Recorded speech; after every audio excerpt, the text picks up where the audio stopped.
Em nome de Deus, o clemente, o misericordioso. Luz, paz e conhecimento para todo o Brasil. Conheça o Islã. Assalamu alaikum wa rahmatullahi wa barakatuh. Que a paz e a bênção de Deus estejam convosco. Olá, irmãos! Está no ar mais um programa Conheça o Islã, Deus Sabe Mais. Um programa cheio de entrevistas, documentários, filmes, desenhos, tudo isso para levar para você a verdadeira face do Islã. Qualquer dúvida, sugestão ou pergunta, envie um e-mail para famacine@hotmail.com. Obrigada, assalamu alaikum wa rahmatullahi wa barakatuh. Que a paz e a bênção de Deus estejam convosco. Deus sabe mais. Allahu A'lam. A Sura do Espedaçar-se.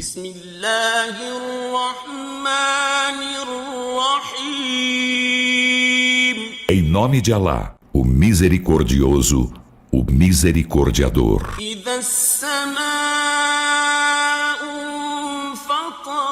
Quando o céu se espedaçar,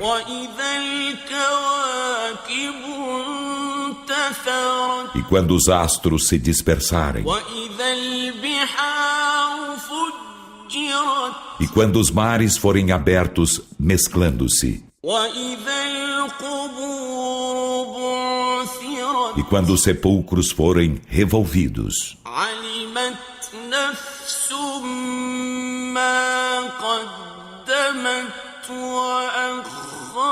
toda alma saberá o que antecipou e atrasou.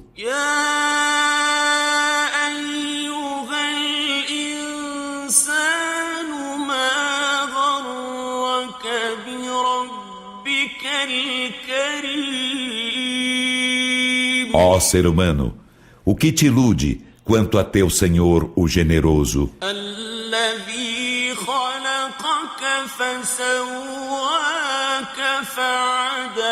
que te criou e te formou e te endireitou,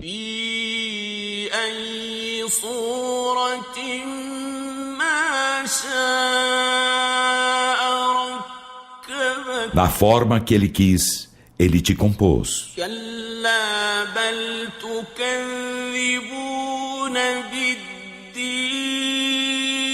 Em absoluto, não vos iludais, mas vós desmentis o juízo.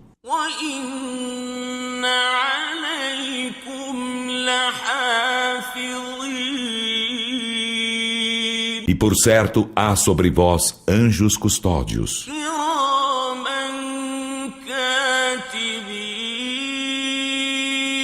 honoráveis escribas.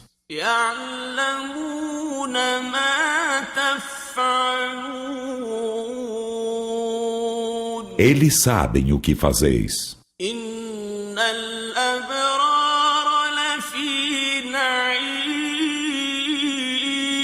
Por certo, os virtuosos estarão na delícia.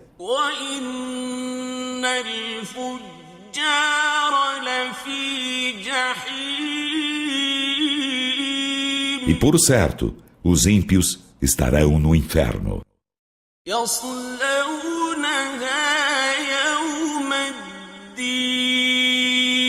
Neles se queimarão no dia do juízo.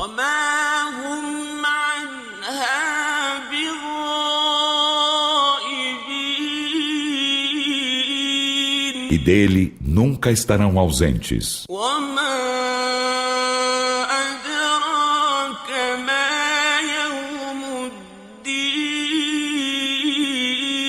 E o que te faz inteirar-te do dia do juízo?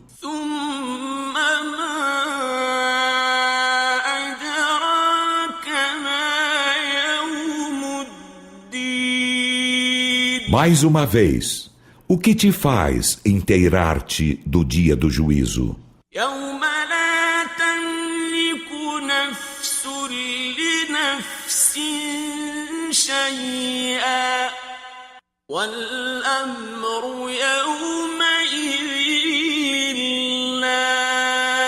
Um dia em que a alma nenhuma nada poderá fazer por outra alma, e a ordem nesse dia será de Alá.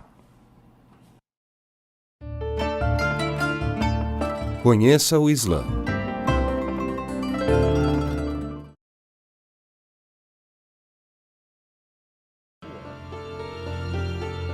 Jerusalém é a terceira cidade sagrada do islamismo depois de Meca e Medina.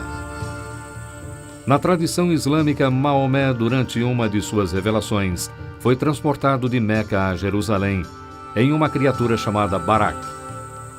Onde fica agora o Domo da Rocha, Maomé ascendeu aos céus.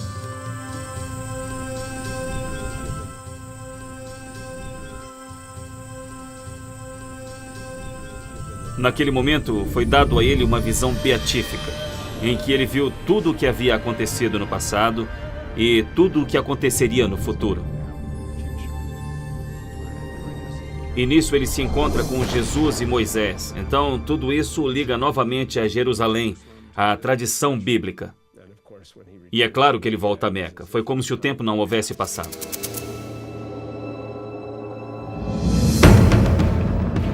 Mas no ano 1099, as cruzadas cristãs finalmente derrubaram as muralhas de Jerusalém. Naquela noite, 30 mil muçulmanos defensores da cidade foram massacrados, fazendo com que as ruas fossem lavadas com sangue. Por 200 anos, as terras do Islã enfrentaram 6 grandes incursões por cavaleiros europeus. Mas a grande ameaça do Islã não veio das cruzadas cristãs do oeste. Veio dos cavaleiros da Mongólia do leste. Em 1258, os exércitos do líder militar Hulagu, neto de Gengis Khan, saíram das estepes russas para saquear a cidade de Bagdá. A destruição foi diferente de tudo que os muçulmanos já haviam visto. Deixando cidades como Alepo e Damasco em chamas, os mongóis marcharam para a costa da Palestina, onde em 1260, um exército muçulmano do Egito finalmente os deteve. Este foi o ponto alto dos mongóis conforme avançavam em direção ao oeste, mas seu reino permaneceu no Irã por algumas gerações. E então, 40 anos depois, o Khan se tornou muçulmano. Mesmo assim, os recém-convertidos mongóis continuaram suas conquistas, levando o Islã com eles para o Afeganistão, para a China e para a Índia. Logo, a cidade sagrada de Meca estava cheia de mongóis e turcos, uzbeques e afegãos, mamelucos e mouros, todos na peregrinação sagrada, que se iniciou com Abraão.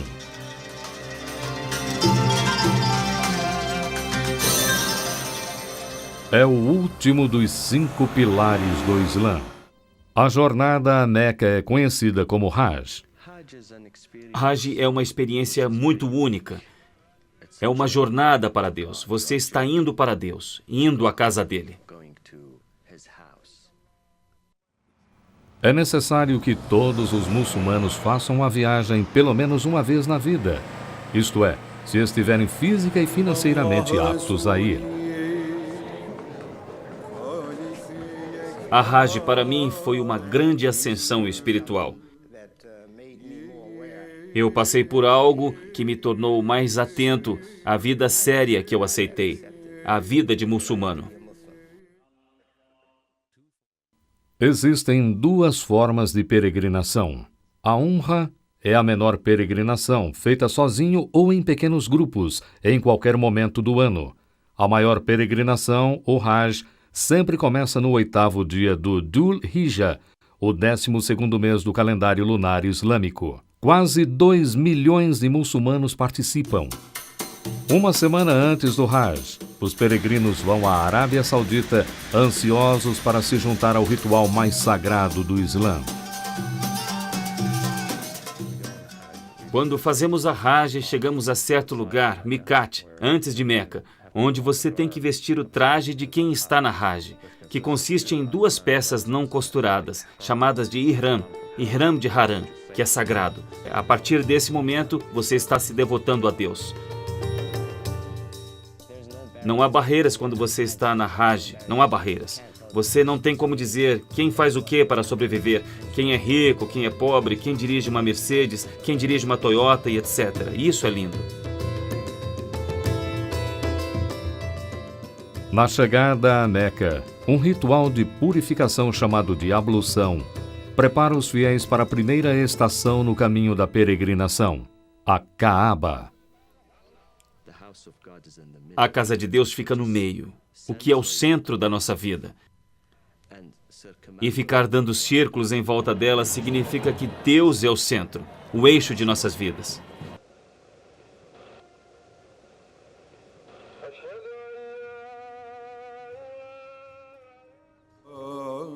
Acredita-se que ela foi construída há mais de 4.000 anos pelo próprio Abraão. A Kaaba, que significa cubo em árabe, foi reconstruída muitas vezes durante os séculos. A Kaaba é sempre mantida coberta por um tecido preto chamado de kisvá. Substituído todos os anos, é bordado à mão em fios de ouro com os versos do Corão. Então marchamos entre duas pequenas montanhas, Safa e Marwá, revivendo o que Agar, esposa de Abraão, fez quando estava procurando por água para seu filho, Ismael. Hoje, toda a extensão deste antigo local é protegida por um teto e com ar-condicionado. Essa marcha entre as duas montanhas, 7 vezes, ida e volta, representa nosso esforço na vida.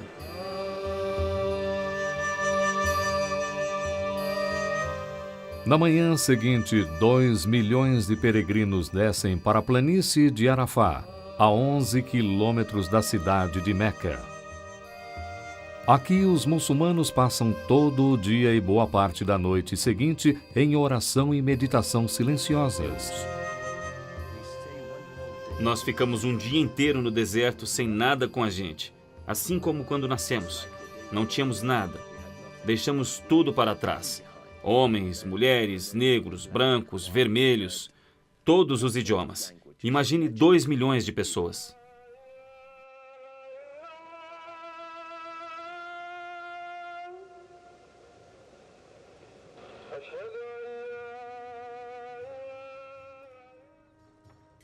No último dia do Hajj, os peregrinos viajam à pequena cidade de Mina, perto de Meca.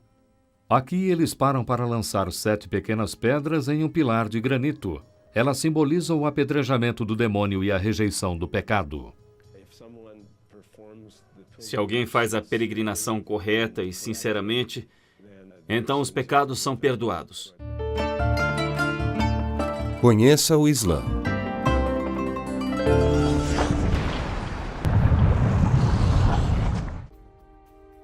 Contempla, pois, ó humano, os traços da misericórdia de Alá.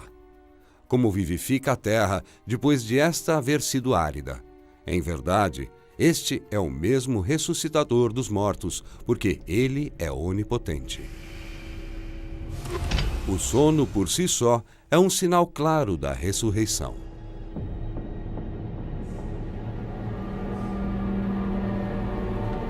Alá recolhe as almas no momento da morte, e dos que não morreram ainda, recolhe durante o sono. Ele retém aqueles cujas mortes tem decretado e deixa em liberdade outros, até um término pré-fixado. Em verdade, nisto há sinais para os sensatos.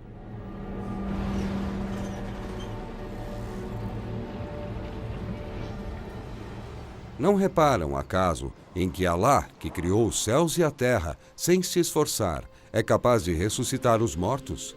Sim, porque é onipotente.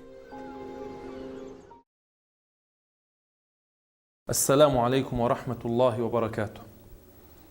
Antes da morte, devemos ter husnul dhanni billah. Isto foi citado pelo profeta Muhammad sallallahu alaihi wasallam. O que significa husnul dhann billah? Significa ter bom presságio, bom pressentimento sobre a misericórdia de Deus. O profeta Muhammad sallallahu alaihi wasallam disse: Ana, que Deus Altíssimo seja, disse. O profeta Muhammad sallallahu alaihi wasallam cita que Deus diz: Ana 'inda dhanni 'abdi bi, falyadhunna bi ma sha. Eu estarei conforme o pressentimento de meu servo sobre mim. Portanto, que ele tenha o pressentimento que quiser. Ou seja, se ele pressente que Deus tem misericórdia dele, terá misericórdia dele, assim será. E se ele tem o presságio de que ele será castigado e que não terá misericórdia de Deus, assim também irá acontecer. Isto não significa que a pessoa não trabalha para tal, não trabalha para alcançar a misericórdia de Deus, mas isto significa ter a esperança. E é narrado por um dos companheiros do profeta Muhammad sallallahu alaihi wasallam, chamado Jabir ibn Abdullah. Jabir ibn Abdullah disse: ouvi o mensageiro de Deus sallallahu alaihi wasallam dizer 3 dias antes de morrer. 3 dias antes de morrer, o mensageiro de Deus disse: لا يموتن أحدكم إلا وهو يحسن الظن بالله. Que ninguém de vós morra sem ter um bom pressentimento sobre a misericórdia de Deus.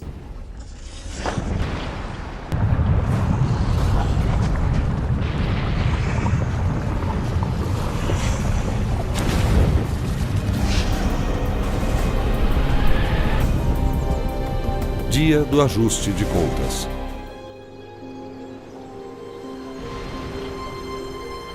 E a trombeta soará, e aqueles que estão nos céus e na terra expirarão, com exceção daqueles que Alá queira conservar.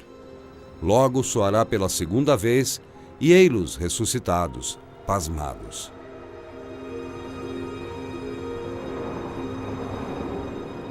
Sabei que o dia da discriminação está com a hora fixada.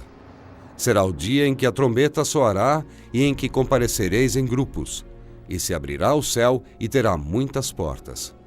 E as montanhas serão dispersadas, parecendo uma miragem.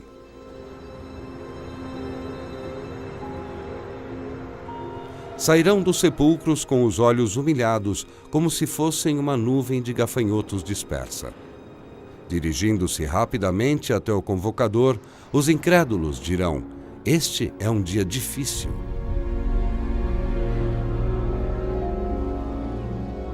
Tal acontecerá no dia em que a terra se fender acima deles e eles saírem apressadamente dos sepulcros.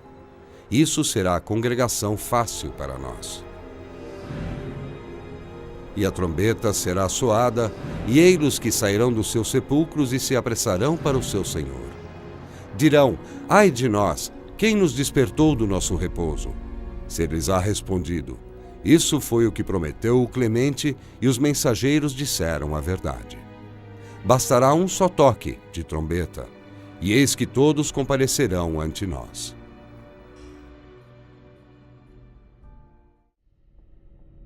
Pensais porventura que vos criamos por diversão e que jamais retornareis a nós?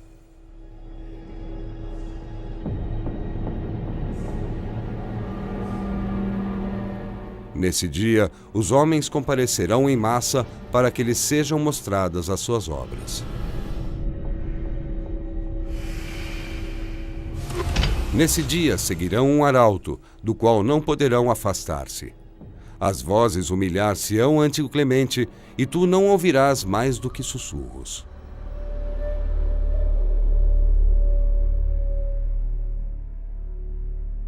Dia em que sairão dos seus sepulcros, e nada deles se ocultará a Alá. A quem pertencerá nesse dia o reino? A Alá, único, irresistibilíssimo. Nesse dia, toda a alma será retribuída segundo o seu mérito. Nesse dia não haverá injustiça, porque Alá é destro em ajustar contas. Admoesta-os com o dia iminente, quando, angustiados, os corações lhes subirão às gargantas. Os injustos não terão inimigos íntimos, nem intercessores que possam obedecer.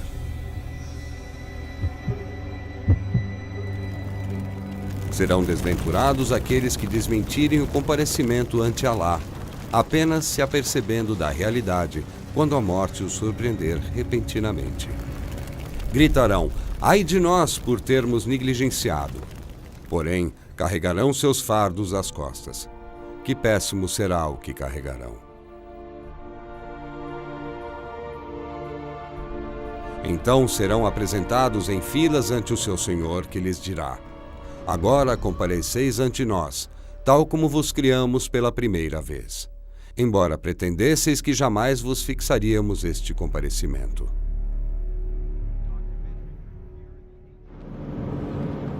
Aproxima-se dos homens a prestação de contas, os quais, apesar disso, estão desdenhosamente desatentos.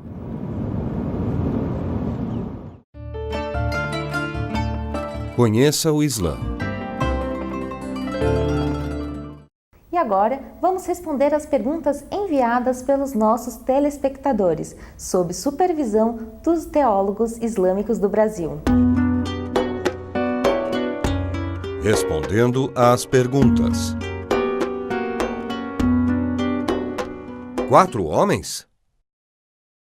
Há um questionamento em relação à poligamia masculina. Por que os homens podem casar com 4 mulheres e as mulheres não podem casar com 4 homens?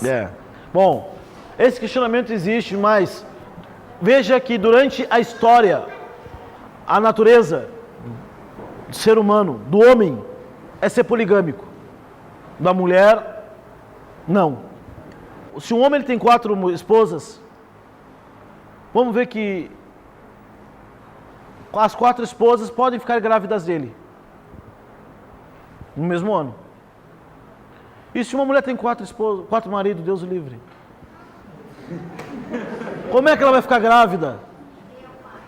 Quem é o pai? E socialmente é impossível, não fecha. Fisicamente, não tem como. Biologicamente, até questão de pensamento. Imagina, entre nós falando, uma mulher que está com TPM. Imagina 4 maridos sofrendo pela mesma mulher de TPM. Um homem sofre, imagina 4 maridos. É dar briga, não tem como. As atribuições da mulher é muito mais do que do homem. Porque a mulher cuida do marido, cuida dela, cuida da casa, cuida dos filhos. Imagina cuidar de 4 maridos. Né?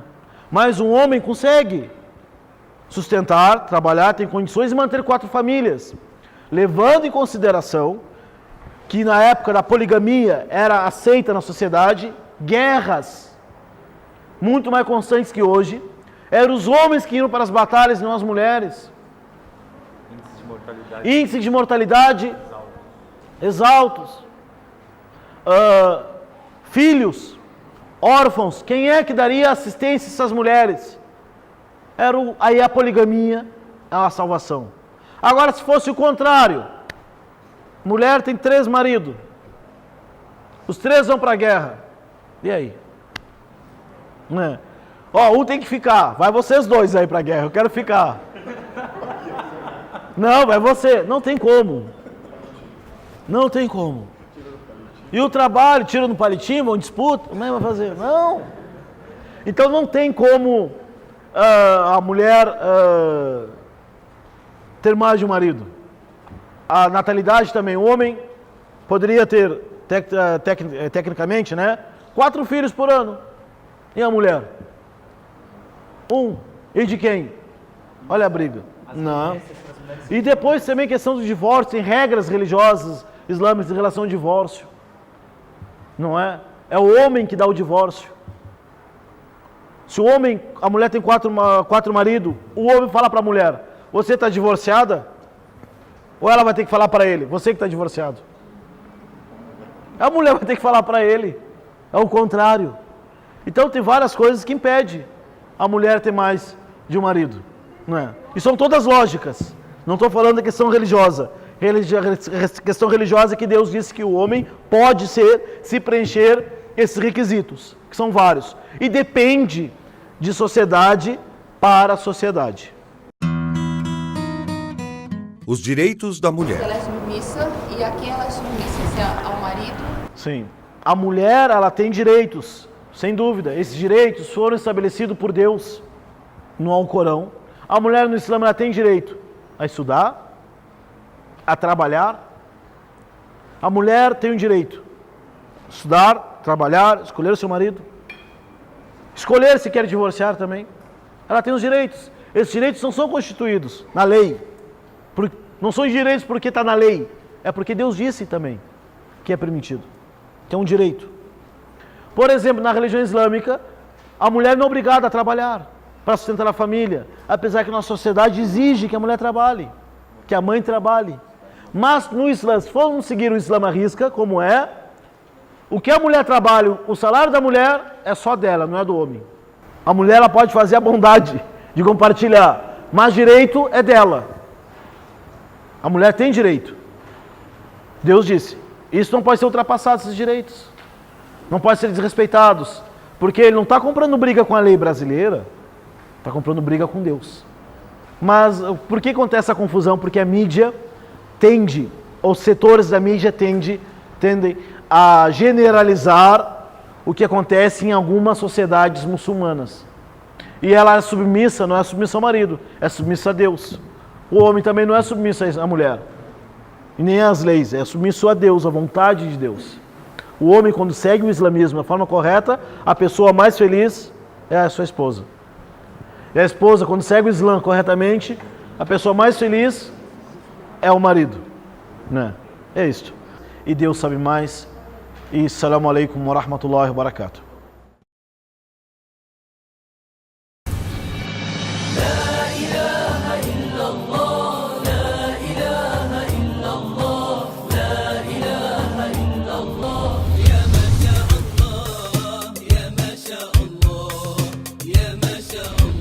Deus é maior.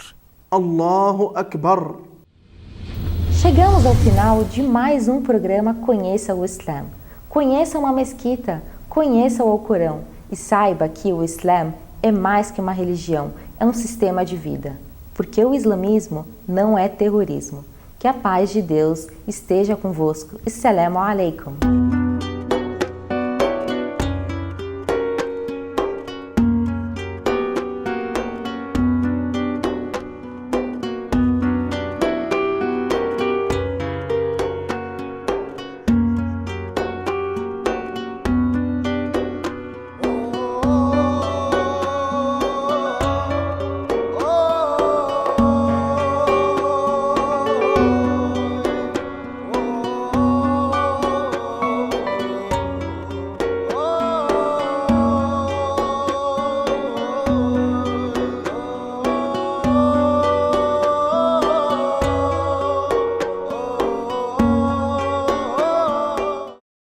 Deus sabe mais. Allahu A'lam.